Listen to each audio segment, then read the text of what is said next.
अस्सलाम वालेकुम। साबिक चीफ जस्टिस काजी फाइज ईसा के खिलाफ लंदन में जो एहतजाज हुआ उसकी तफसील में ऐसा कुछ नहीं कि खुदा न खास्ता किसी ने उनसे दस्त दराजी की हो। अलबत्ता उनके खिलाफ नारेबाजी हुई और गालिबन कुछ लोग उनकी गाड़ी के करीब आ गए। ये इल्म नहीं कि बरतानवी कानून के मुताबिक ये जुर्म है या नहीं, अलबत्ता BBC की खबर के मुताबिक उस मौके पर मौजूद पुलिस ने कोई इक़दाम नहीं किया। ऐन मुमकिन है पुलिस ने उसे ऐसा जुर्म न समझा हो जो उसकी दस्तंदाजी का तकाजा करता हो। लेकिन पाकिस्तान में हमारे वज़ीर दाखिला मोहसिन नकवी को इस वाक़े पर सदमा ज़रूर हुआ है। इस सदमे के ज़ेरे असर उन्होंने मुज़ाहिरीन के शनाख्ती कार्ड और पासपोर्ट ब्लॉक करने का बेमानी हुक्म दिया है। ये भी पाकिस्तान के वज़ीर दाखिला के लिए ही मुमकिन है कि वो बग़ैर किसी तफ्तीश के शनाख्ती कार्ड या पासपोर्ट ब्लॉक करने की यक तरफा सज़ा सुना सकता है।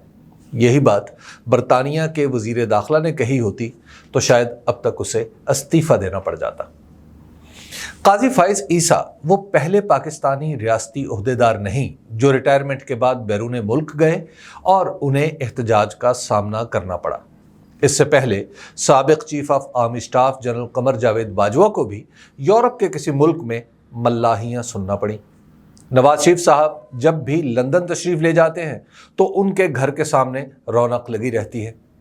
इसीलिए काजी साहब के लिए उनके सामने आकर किसी ने कुछ कह दिया है तो ये अचंभे की बात नहीं।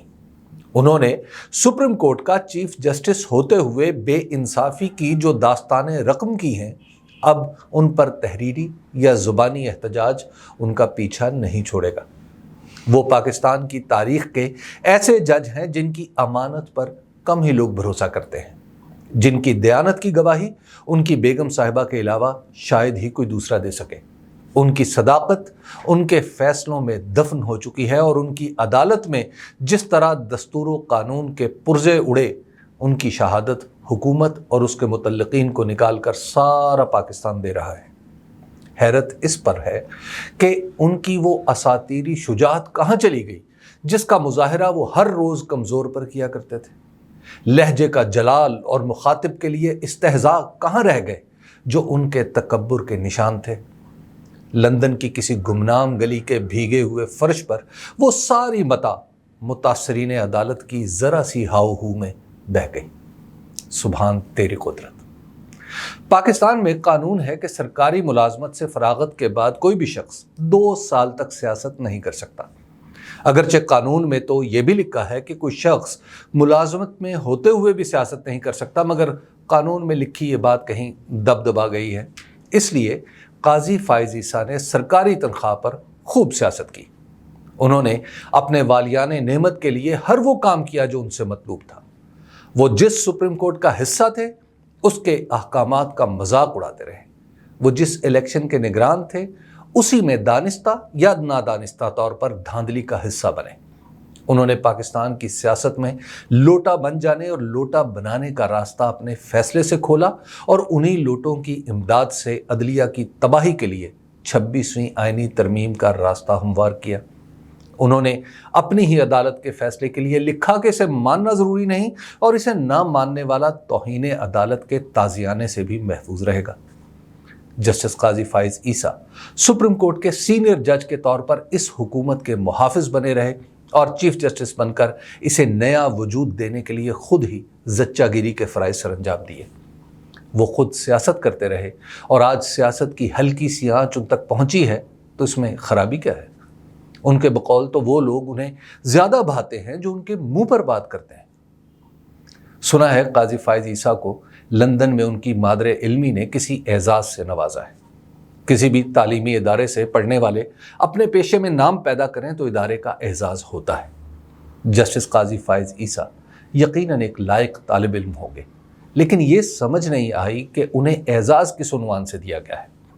अगर बरतानिया के तालीमी इदारे कानून की वही तालीम दे रहे हैं जिसका मजहर जनाब काजी फाइज ईसा है तो यकीन मानिए इन तालीमी इदारों पर भी मातम करने को दिल चाहता है, क्योंकि काजी फाइज ईसा ने कम अज़ कम पिछले 2-2.5 बरसों में अपने ओहदे को इंतकाम के लिए इस्तेमाल किया है।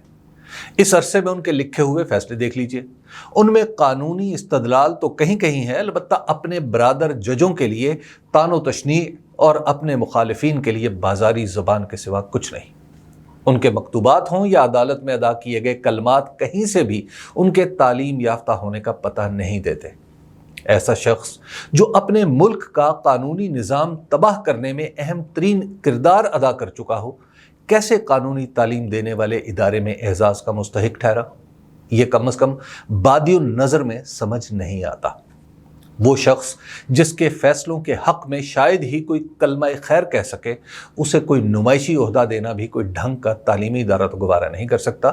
معلوم نہیں کہ برطانیہ کے اس ادارے نے ان میں کیا دیکھا جو پاکستان میں کسی کو ان میں دکھائی نہیں دیا۔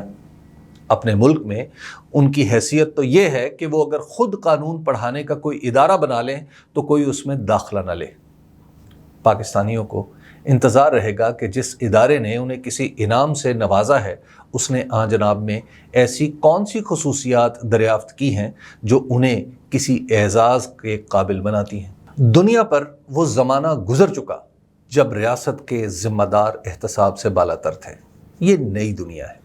اس دنیا میں ہر شخص کو حساب دینا ہے، اس کے بعد ہی اس کے لیے معافی یا انعام کا اعلان ہوگا۔ وہ دن بھی گئے جب پاکستان میں ریاستی عہدیدار اپنے دور ملازمت میں بغیر کسی جواب دہی کے احساس کے من مرضی کے فیصلے کیا کرتے تھے۔ وہ وقت بھی چلا گیا جب یہ اپنی ریٹائرمنٹ کے اگلے دن ہی دنیا کے کسی بھی ملک میں اپنی پہلے سے بنائی ہوئی محفوظ پناہگاہ میں چلے جاتے تھے۔ اب پاکستان ہو یا دنیا کا کوئی ملک، حساب ہونا ہے۔ چلیے، ریاست ان کے کرتوتوں کا حساب نہ کر سکیں نہ صحیح، لیکن لوگ کم از کم ان کے سامنے رو کر یا آواز بلند کر کے ہی صحیح حساب تو مانگیں گے۔ حساب دینے والوں سے توقع ہے کہ وہ خوش دلی سے یہ حساب دیں گے، اور لینے والوں سے امید ہے کہ وہ صرف اور صرف قانون کے اندر حاصل کردہ اجازت اور حق استعمال کرتے ہوئے حساب لیں گے۔ قاضی فائز عیسیٰ نے اگر قانون شکنی کی ہے، دستور کا مذاق اڑایا ہے، تو اس کا یہ مطلب نہیں کہ ان سے حساب دستور اور قانون کے دائرے سے باہر نکل کر مانگا جائے۔ قاضی فائز عیسیٰ دستور، قانون اور عوام کے کٹہرے میں ہی کھڑے ہوں تو دنیا کے لیے عبرت ہوں گے۔ فاعتبروا یا اولي الابصار۔